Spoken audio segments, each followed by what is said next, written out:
Hello, this is Flora joining in from Planet Budapest, where with key speakers of the event, we are talking about the topics of sustainability. And these experts play a huge role in shaping the world and the environment. So now we will have a little chat with them. Come with us. My guest is Dario Soto-Abril, who is the Executive Secretary and CEO of the Global Water Partnership, the GWP, a global action network that focuses mainly on the sustainable management of water resources. Mr. Soto-Abril, welcome and thank you for coming. Thank you very much. It's a pleasure to be here. The world population continues to grow, and well, with that, we know that we need more food on the table. But we also know that food production goes hand in hand with water consumption. What do you think? How can we harmonize food production with the usage of water, with water consumption? Well, as you said, water and food are deeply connected, interconnected, and they're connected because one, water is needed by agriculture to produce the food that we eat, and that agriculture will be impacted by unsustainable use of water, and also if the water is polluted, it will impact the way water gets into the crops. The way that we can handle that is by sustainable water management, by getting all the actors together, water, the industries, the households together to discuss what the better water policies are going to be. And that's the role of GWP, the Global Water Partnership. We get all the actors together, we sit with governments, we sit with the industries, we sit with the agricultural sectors, and we promote better policies for managing water. Is there any difference between managing the water at the regional and at a global level, between the solutions, I mean? Yeah, it's different in that in each region, they go through different challenges, different problems. In some regions, the problem is more pronounced droughts. In some other regions, you have more rains. Also, the occurrence of water cycles is different because of the seasons in different regions and countries. So these water solutions for local challenges or for regional challenges, depending on regional and local needs. Whereas at the global level, you have more the trends, trends of, there's droughts, there's climate change happening, there's also rains and unstable cycles of weather. And that's why you go into a more global trends based on what's happening in the regions, but on the commonalities, also the commonalities of the challenges, but also the commonalities of the lessons learned and what's happening there. Let's now stay a little bit with the region that we are currently, the region of Central European region. Let us look at Hungary, yes. Because in Hungary, the groundwater resources are protected, yes. And therefore we irrigate from the rivers. Yes. But on the other hand, climate is changing, and the events of droughts are happening more and more frequently. Can a balance be found between using the groundwater resources and protecting our waters in the same time? Sure, a balance could be found if the surface waters like lakes, like rivers, they're managed sustainable, they're managed efficiently.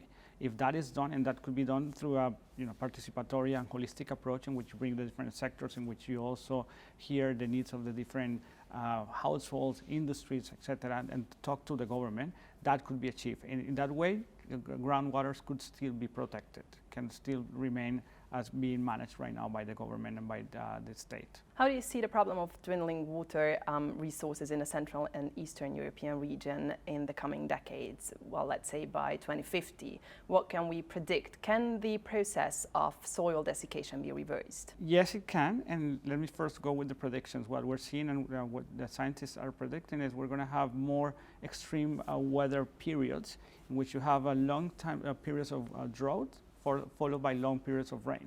We're also going to have more intensity when this happens. So, for example, it could not rain, it could be dry for months, and then in 2 or 3 days, suddenly you have a lot of rain that will accumulate, which we equivalent to 1 or 2 months of rain at once in 2 days. So that's too much. As usually, that this is human nature. So we pay attention to things when they happen. So we don't think about rains when it's in a drought season. We're thinking about the drought and how difficult it is to deal with it. But then when it rains, we're thinking about all the rains and the flooding and what do we do with it. We don't plan necessarily in advance. And it's not the fault of the government here or in the regions. It's more like that's human nature, and you're acting short term. So what can we do to tackle this? First, we need long-term planning. We need long-term solutions to anticipate this. We know we have until 2050, we still have around 29 years to go, so we can still do a lot. We do at the GWP have a very cool tools. For example, we have the drought watch tool, which allow us to monitor the droughts as in data in real time, so we can make predictions and we can act on it. And those are the kind of solutions that we're looking for.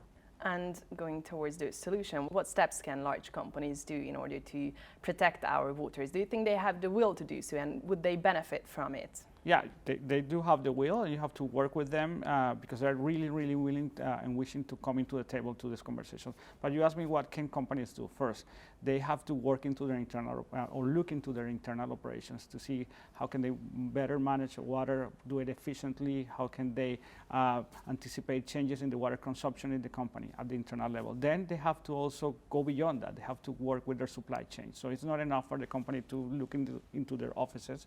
They need to know, okay, all the suppliers, all the factors in the supply chain, can they influence those actors? Can they push for water sustainability and better water management through the supply chain? And they can, because that's a big area of influence. They have the power of buying and financing the supply chain.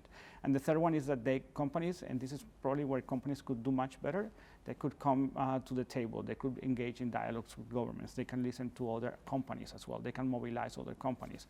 They can also engage with civil society, with media, and raise awareness of what's happening in water, and also show the experiences that they're going through. And what are those innovative solutions that are available for the general public? What can I, as an average citizen, do? You can do a lot of things. So at first, there's low-key innovative solutions. For example, there's the toilets that use less water. So you can, when you're buying toilets, those are the kind of toilets you can use. When you're washing your teeth, you can use less water. Close the tap. When there are leaks at your home, you report them on time. So that's also, and you fix them. So that's one element. The other one is you also be a good citizen. Pay your bills on time. Again, report leaks. Report when something is wrong with water consumption, in the neighborhood. So that's another solution. And the third one, which is people always underestimate this, is that you have the power of your vote. You have the power of your voice. So people could and should get involved. I mean, politicians, they listen to what the trends are. They listen to what the people want. So if enough people get momentum and they get together, they can push for better water policies. If I understand, that requires awareness raising. What do you think, what kind of trainings or educational tools are there or are needed in order to ensure that also corporate sectors, but also the general public are aware that we need to protect our waters? It's not necessarily about training, it's about getting together, communicating, letting know what is happening, but also letting know how can people get involved. So companies have a they're in a unique position to not only communicate what they're doing, but also engage the public in public awareness campaigns, in encouraging people to use water more sustainable, more efficiently. There's of course training available. If you go through the internet, there's a lot of training available online for free in terms of water management, water use, simple solutions for water efficiency that I encourage everybody to check. But there's also more elaborate training for water experts in universities, and local universities are more and more engaging in water and climate issues. So one of the things that we're promoting is the use of or the introduction of water classes, water themes in the university curriculums of engineering, environmental studies, etc. So that's another way to raise awareness. Mr. Soto-Abril, thank you very much for sharing your thoughts and being here. Thank you. Thank you so much for having me.